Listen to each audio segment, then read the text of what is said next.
važiuojam kartu su manimi pas klientą į namus poliruoti kemperio. Tai daugiau papasakosiu, kaip tie kemperiai poliruojasi, kokias savybės ir koks rezultatas gavosi. Tai gavau iškvietimą iš kliento, kad reikia atvažiuoti pas jį į namus, nes kemperis yra virš 3 metrų aukščio, kažkas tokio plius minus, ir pačiam klientui yra nepatogu ir pas mane patalpas neleidžia.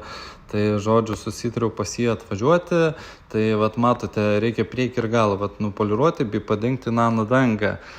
Tai matosi, ant kiek yra nublūkęs tiek priekis, tiek galas, ir realiai jau pusę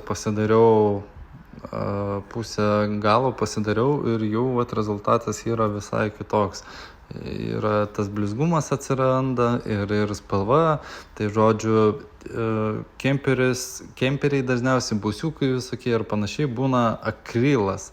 Tai akrilas visai kitaip poliruojasi.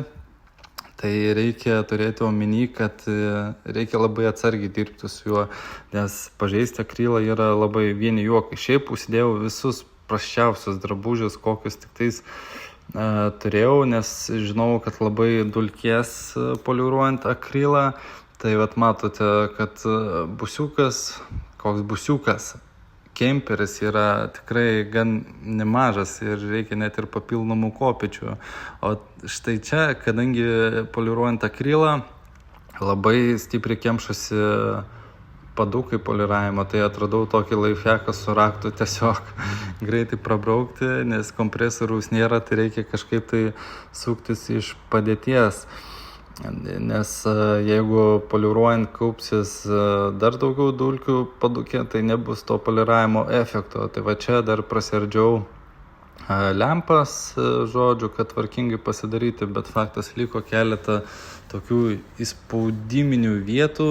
Na ir šiaip klientas nelabai reikalavo, bet galvoju tiesiog, kad paskui ten nesimatytų jokių ten nešvarumų ar panašiai. Na ir šiaip labai buvau nustebęs, kad ant tiek lengvai nusipoliruoja visos šitos juostelės ir panašiai. Realiai užtenka tik tais pridėti, nei jokio ten spaudimo nereikia duoti, nei ką.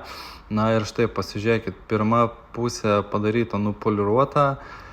Vaizdas tikrai yra labai geras, klientas žiauriai buvo patenkintas, nors ir net nebuvo padengta dar nano keramika galas, bet štai dar kartą pridėdau vaizdą, matot, koks buvo išblūkęs ir koks gausi rezultatas. Tai paspauskit like, pafollowinkit ir laukite antros dalies su kemperiu.